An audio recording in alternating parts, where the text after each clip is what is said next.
In the twilight of imperial Russia, the Romanov dynasty stood as a gilded monument to autocracy, unaware that its foundations were crumbling into dust. Tsar Nicholas II ruled over a sixth of the world's landmass, a gentle family man ill-suited for the iron fist his collapsing empire demanded.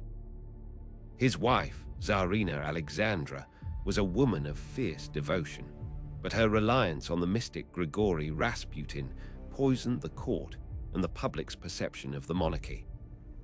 The four Grand Duchesses, Olga, Tatiana, Maria, and Anastasia, and the fragile Tsarevich Alexei were the children of privilege, their innocent lives entwined with the fate of an empire. The Great War was the final death knell, a meat grinder that consumed millions of Russian lives and bled the empire dry, fueling the fires of revolution. In February 1917, the people of Petrograd, starving and desperate, rose up. The Tsar's authority vanished like smoke on the wind. Forced to abdicate, Nicholas II signed away 300 years of Romanov rule with the stroke of a pen, becoming simply Citizen Romanov. Their first prison was their own home, the Alexander Palace at Tsarskoye Selo. The gilded cage now had very real bars. The family was placed under house arrest, their opulent world shrinking to a few guarded rooms and a small, enclosed park. The servants who remained loyal were watched with suspicion, while the new guards, soldiers of the revolution, treated their former rulers with contempt. Every conversation was monitored, every letter censored. The Tsar, who once commanded armies, now found himself asking permission just to walk in his own garden. To pass the monotonous days, Nicholas read to his children, Alexandra did needlework, and they all tended to a small vegetable garden. They desperately clung to the routines of a normal family life, a fragile defense against the encroaching chaos. But outside the palace walls, Russia was tearing itself apart. The provisional government was weak, and a more radical, ruthless faction was gaining power, the Bolsheviks. As the political situation in Petrograd became more volatile, the decision was made to move the Romanovs. They were told it was for their own safety. In the dead of night, on August 1st, 1917, the family, along with a few loyal retainers, were secretly escorted from the palace. They had no idea where they were going, only that they were leaving their home forever. Their destination was Tobolsk, a remote town deep in the heart of Siberia. The journey was long and arduous, a humiliating spectacle for the former autocrat. Upon arrival, they were confined to the governor's mansion, a comfortable house, but a prison nonetheless. The Siberian winter soon descended, blanketing the world in ice and snow, mirroring the family's deep and profound isolation. Life in Tobolsk was a grueling routine of boredom and prayer. The children continued their lessons, put on plays, and tried to maintain a semblance of normalcy. Nicholas chopped wood for hours each day, a physical outlet for his frustration and powerlessness. He built a large snow slide in the courtyard for his children, and for a few fleeting moments, their laughter echoed in the frozen air, a ghost of their former lives. But the Bolsheviks, led by Vladimir Lenin, had seized power in the October Revolution. The red flag now flew over Russia. The family's guards in Tobolsk were replaced with hardened, ideologically driven soldiers who despised the Romanovs. The small comforts and civilities they had been allowed were stripped away. The guards scrawled obscene graffiti on the walls and fences, and their songs and taunts tormented the family day and night. In April 1918, a commissar from Moscow named Vasily Yakovlev arrived with orders to move the family again. The destination was kept secret. Due to Tsarevich Alexei's poor health, a bout of hemophilia had left him unable to walk. Alexandra insisted on going with Nicholas herself, leaving the other children behind in the care of their tutors, promising to send for them soon. It was a heartbreaking separation, filled with tears and fearful premonitions. The journey with Yakovlev was a confusing and terrifying ordeal.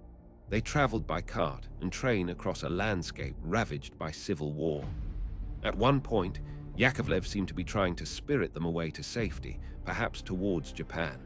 But local Bolshevik Soviets, more radical than the Central Command, blocked his path. Their escape, if it ever was one, had failed. The train was rerouted. Their new destination was Ekaterinburg, a staunchly Bolshevik industrial city in the Ural Mountains. Here, there would be no sympathy, no chance of escape. They were taken to a large, requisitioned house belonging to a merchant named Nikolai Ipatiev. The Bolsheviks cynically renamed it the House of Special Purpose. It was to be the Romanovs' final prison and their tomb. The conditions in the Ipatiev house were a deliberate exercise in humiliation and psychological torment. The windows were painted over, shutting out the world. The family was confined to a few upstairs rooms, and a new, crueler set of guards was put in charge. They were forbidden from speaking any language other than Russian and were subjected to constant, leering surveillance.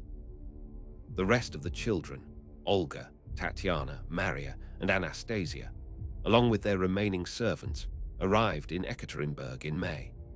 The brief joy of their reunion was immediately crushed by the grim reality of their new prison. The guards, former factory workers and hardened revolutionaries, delighted in their power over the fallen royals. They stole the family's food, made crude remarks to the Grand Duchesses, and prevented them from even using the toilet in privacy.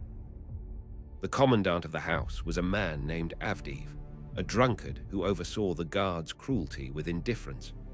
The family's daily life was a monotonous cycle of meager meals, reading, and quiet prayer, all under the watchful, hateful eyes of their captors.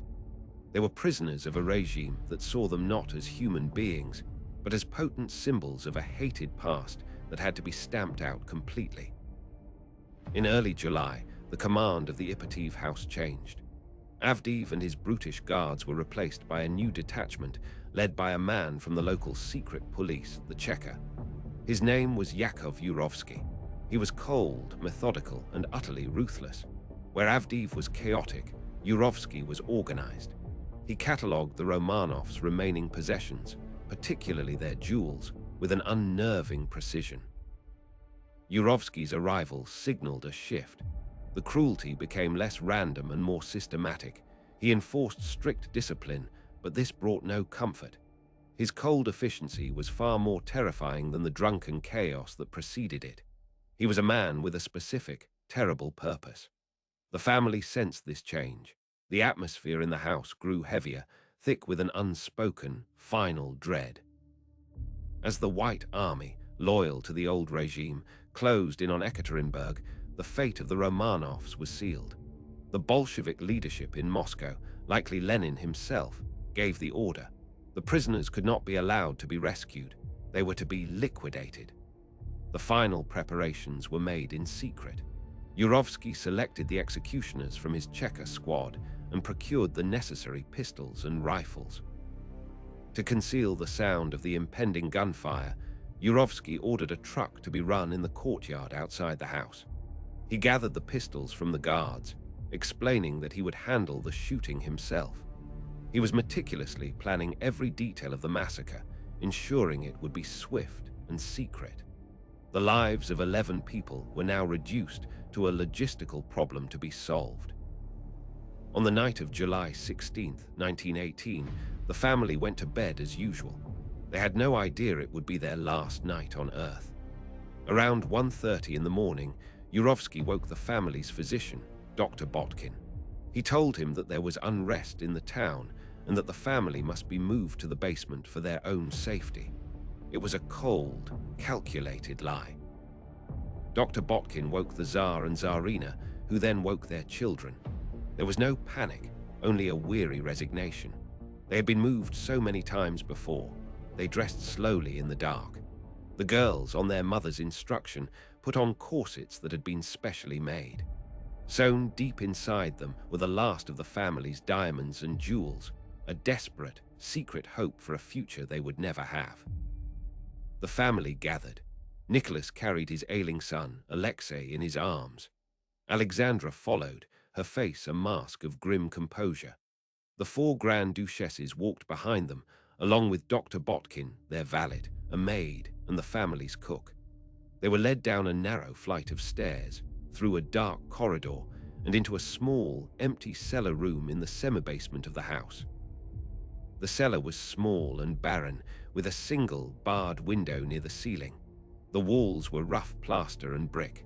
The air was cold and smelled of damp earth. The family looked around, confused. There were no carts waiting, no signs of a journey. Yurovsky told them they would wait here until the truck arrived to transport them. Alexandra, feeling unwell, asked for chairs. Yurovsky ordered two to be brought in. She sat down, and Nicholas placed Alexei on the second chair beside her. The Tsar stood protectively near his son, while his daughters and the four loyal retainers stood behind and to the side.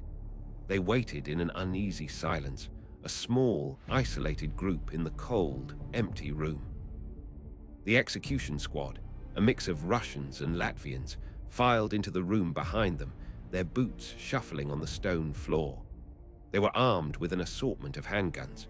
The family turned, their confusion turning to alarm as they saw the armed men crowding the doorway. The small room suddenly felt much smaller, the air thick with tension. Yurovsky stepped forward, pulling a piece of paper from his pocket. He stood before Nicholas and, in a loud, clear voice, read the death sentence. In view of the fact that your relatives are continuing their attack on Soviet Russia, the Ural Executive Committee has decided to execute you. The words hung in the dead air, a pronouncement of doom. Nicholas turned to his family, his face a canvas of utter disbelief. What? He stammered, as if he couldn't comprehend the words. He took a step towards his wife and son. Alexandra and Olga tried to make the sign of the cross, but there was no time. Yurovsky raised his pistol, a Colt, and aimed it directly at the Tsar's chest. This, Yurovsky screamed and fired. The shot was deafening in the enclosed space. Nicholas crumpled to the floor, killed instantly. The sound of that first shot was the signal.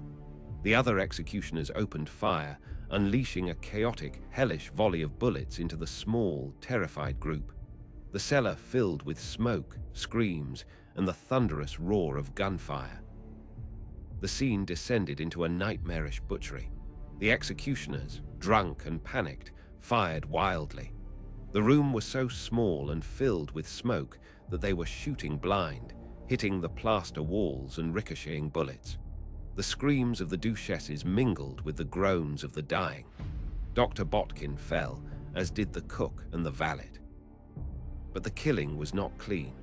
When the smoke began to clear, a horrific sight met the executioner's eyes. The children were still alive.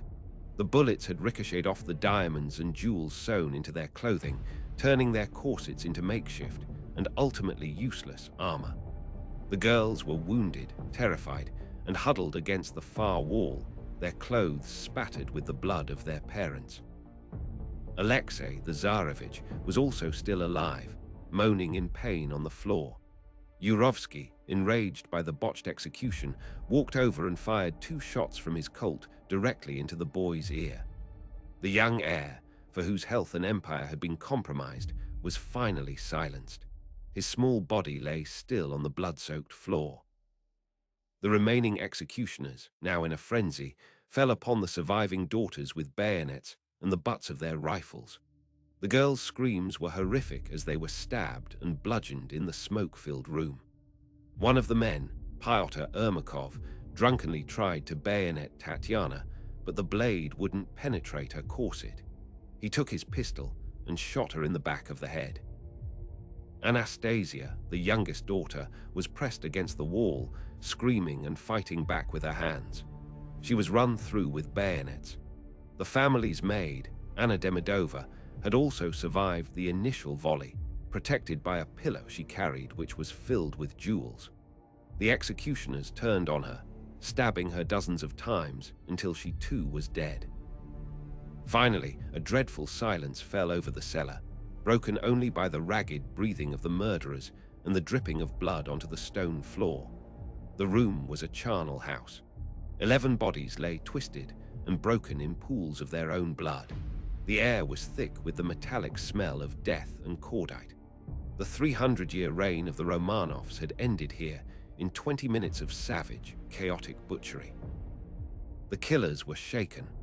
One man, after witnessing the slaughter of the Grand Duchesses, reportedly had to leave the room to vomit. Yurovsky, ever the pragmatist, immediately began the next phase of his grim task, the disposal of the bodies. The corpses were wrapped in bedsheets and carried out to the waiting truck in the courtyard. The truck, carrying its horrific cargo, rumbled out of Ekaterinburg into the dense forest of the Ural Mountains. Yurovsky had selected a remote, abandoned mineshaft called Ganina Yama. The plan was to dump the bodies there and destroy any evidence. The night was dark, and the road was a treacherous, muddy track. When they reached the mineshaft, the grim work began. The bodies were stripped of their clothing in a search for more hidden jewels. The clothes were piled up and burned. The naked corpses were then thrown, one by one, into the dark, watery mouth of the mine. The men poured sulfuric acid onto the bodies in an attempt to disfigure them beyond recognition. But Yurovsky was not satisfied. He worried that the mine was too shallow and the bodies would be discovered by the approaching White Army. He ordered the corpses to be retrieved. The gruesome task of fishing the disfigured, acid-scorched bodies out of the muddy water began. The men were exhausted, drunk, and horrified by their work.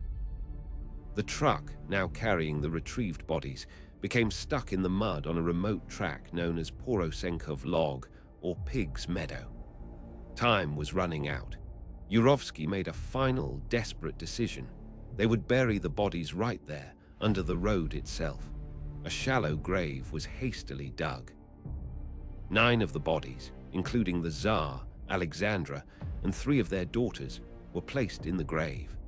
More sulfuric acid was poured over them. The faces were smashed with rifle butts to prevent identification.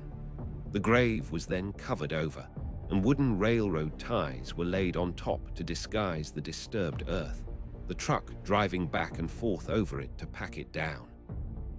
2 of the bodies, believed to be Alexei and one of his sisters, possibly Maria or Anastasia, were taken to a separate location nearby. They were burned on a pyre, their bones smashed with shovels, and the remains buried in a smaller, hidden pit. Yurovsky's hope was that if the main grave was found, the discrepancy in the number of bodies would confuse investigators and fuel rumors that some of the family had escaped. The official announcement from the Bolsheviks was that only Nicholas Romanov, the crowned hangman, had been executed. They claimed his family had been moved to a safe location. This lie persisted for years, fueling a desperate hope among monarchists and creating a fertile ground for impostors claiming to be the surviving children, most famously Anna Anderson, who claimed to be Anastasia. Days after the murders, the White Army captured Ekaterinburg. An investigator named Nikolai Sokolov was assigned to the case. He meticulously gathered evidence at the Ipativ house and Ganina Yama.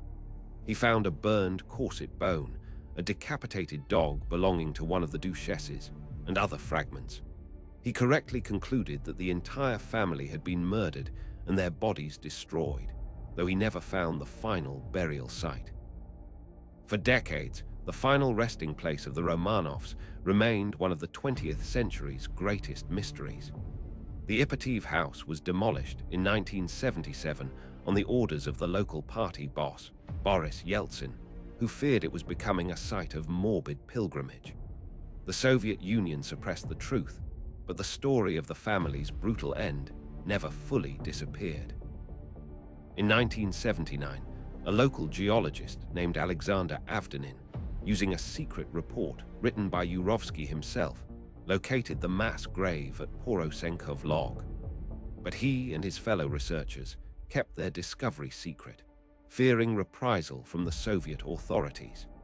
They knew that revealing the grave of the last Tsar would be a politically explosive act in a country built on the ashes of his empire. Finally, in 1991, with the Soviet Union collapsing Avdenin revealed his discovery. The grave was officially exhumed. The skeletal remains of 9 people were recovered from the shallow, muddy pit. The skulls bore the marks of bullet holes, and the bones showed signs of acid corrosion and violent trauma, confirming the brutal nature of their deaths. The advent of DNA technology provided the final, irrefutable proof. Samples from the skeletons were compared with DNA from living relatives of the Romanovs, including Britain's Prince Philip. The results were conclusive. The remains were those of the Tsar, the Tsarina, and 3 of their daughters. The victims of the Ipatiev house cellar had been found. In 2007, a second, smaller grave was discovered near the first. It contained the burned and shattered bone fragments of 2 individuals. DNA testing confirmed that these were the remains of Tsarevich Alexei and his sister, Maria. Yurovsky's plan to confuse the historical record had failed. The entire family was now accounted for. In 1998, 80 years to the day after their murder, the remains of Nicholas, Alexandra, Olga, Tatiana, and Anastasia were interred in the Peter and Paul Cathedral in St. Petersburg, the traditional burial place of the Russian Tsars.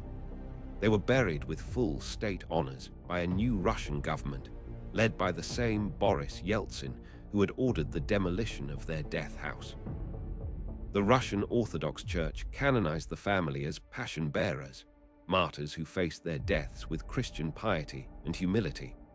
The site of their murder, where the Ipatiev house once stood, is now home to the Church on Blood in honor of all saints resplendent in the Russian land, a massive cathedral and a place of pilgrimage. The execution of the Romanovs was more than just the murder of a family. It was an act of profound political significance. It was a brutal, uncompromising message from the Bolsheviks that there was no going back. The old world was not just to be overthrown, but to be utterly annihilated, its symbols erased from the earth in a baptism of blood. The story of their final days is a chilling reminder of how quickly the gilded trappings of power can be stripped away, leaving only vulnerable human beings at the mercy of history's cruelest forces. In the cold, dark cellar of the House of Special Purpose, the myth of divine right was extinguished by the brutal reality of the bullet and the bayonet, marking a bloody end to an empire and a terrifying dawn for a new world. Their wealth and status, once a source of immense power, became a curse. The very jewels they hid for their survival made their deaths more agonizing. Every diamond sewn into their undergarments was a testament to a future they believed was possible, a world away from the blood-soaked floor of a merchant's cellar. This grim irony highlights the complete and total reversal of their fortunes. The executioners themselves were not elite soldiers, but a motley crew of checker agents and factory workers, many of whom were heavy drinkers. Their panic and incompetence in the cellar turned a planned execution into a frenzied massacre. The chaotic nature of the violence speaks not of revolutionary justice, but of brutal, disorganized rage let loose in a confined space, a microcosm of the civil war raging outside. Consider the fate of the loyal retainers who chose to follow the family into exile and death. Dr. Eugene Botkin, the valet Alexei Trupp, the cook Ivan Kharitonov, and the maid Anna Demidova. They were not royalty. Their only crime was loyalty. They were offered a chance to leave, but they refused, sealing their fate to die alongside the family they had served. Their deaths add another layer of profound tragedy to the massacre. The physical act of destroying the bodies was almost as horrific as the murders themselves. For 3 days, the execution squad, led by Yurovsky, toiled in the forest, their task a hellish ordeal of hacking, burning, and dissolving human remains. This frantic, desperate effort to erase the crime from existence shows the Bolsheviks' deep-seated fear that the dead Tsar could still be a powerful symbol, even in death. The Romanov pets did not escape the brutality. Anastasia's King Charles spaniel Jimmy was clubbed to death in the cellar. Alexei's spaniel Joy was the sole survivor from the Ipatiev house. later rescued by a white army officer and eventually taken to England, living out his life near Windsor Castle. A small, sad creature, he was the last living link to the murdered imperial family. The legacy of the Romanov execution is complex and deeply woven into Russia's identity. For some, they are saints and martyrs, symbols of a lost, noble past. For others, they are the embodiment of a cruel, oppressive autocracy that deserved its violent end. The cellar in Ekaterinburg is a historical fault line, a place where one version of Russia died and another was born in blood. Yakov Yurovsky, the chief executioner, died of a peptic ulcer in 1938, a respectable Soviet official to the end. He never publicly expressed remorse, writing a detailed clinical account of the murders for his superiors. He saw his role not as murder, but as a necessary historical duty, the final, decisive act of revolution. His cold detachment is perhaps the most chilling aspect of the entire affair. The four Grand Duchesses, Olga, Tatiana, Maria, and Anastasia, were often seen as a collective, the Otma sisters, yet each had a distinct personality. Olga was thoughtful and sometimes moody. Tatiana was elegant and reserved. Maria was gentle and kind. Anastasia was the famous mischievous rebel. Their individual lives and dreams were extinguished in that cellar, reduced to a single, shared, horrific fate. Tsarevich Alexei's hemophilia was a state secret and a central tragedy of the family. The constant threat of his death from a simple bruise cast a permanent shadow over their lives and led them to the disastrous influence of Rasputin. The final, brutal end for the boy who had lived his entire life in fragile health was 2 point-blank shots to the head, a grim and decisive end to his suffering. Tsarina Alexandra's descent from a German princess to the despised German woman in Russia was fueled by war and xenophobia. Her deep mysticism and reliance on Rasputin made her an easy target for revolutionary propaganda. In the end, she faced death with a stoic, almost defiant piety, attempting to make the sign of the cross as the bullets began to fly, clinging to her faith until the very last second. Tsar Nicholas II remains a figure of intense debate, a weak, incompetent ruler who led his country to ruin, or a gentle man unsuited for his time, a victim of circumstance. In his final moments, he was neither. He was simply a father, trying to shield his family from a horror he could not comprehend, his last words a question. What? It was a question that would echo through the bloody annals of the 20th century. The initial concealment of the full scope of the murders was a strategic move by the Bolsheviks. They feared that announcing the death of the children would create a backlash, both domestically and internationally. The lie about their safety was a calculated piece of political theater, designed to manage public opinion, while the regime consolidated its power through the brutal terror of the ongoing civil war. The search for the Romanov jewels continued long after the murders. Guards at the Ipatiev house, and even some of the executioners, pilfered what they could. For years afterward, diamonds and pearls from the imperial collection would secretly surface in Europe. Each jewel was a ghost of the Romanovs' immense wealth, a glittering artifact from a world that had been violently erased, now scattered across the continent. The international reaction to the execution of the Tsar was muted. The world was still reeling from the Great War, and many of Nicholas's royal cousins, like King George V of Great Britain, had already refused the family asylum for political reasons. The Romanovs died abandoned by a world that had moved on, their fate a grim footnote in a year of global upheaval and bloodshed. The sounds of the massacre were reportedly heard by people in nearby houses, despite the running truck engine. They described hearing muffled screams and gunshots. One witness recalled a dog howling for a long time from the Ipatiev property that night, and then suddenly falling silent. These small, chilling accounts from the outside paint a picture of a neighborhood forced to be deaf to the atrocity happening in its midst. The room itself, the cellar, became an object of macabre fascination. For years after the murder, before the house was demolished, visitors would come to see the bullet-scarred walls. The plaster was gouged and pitted from the wild gunfire and bayonet strikes.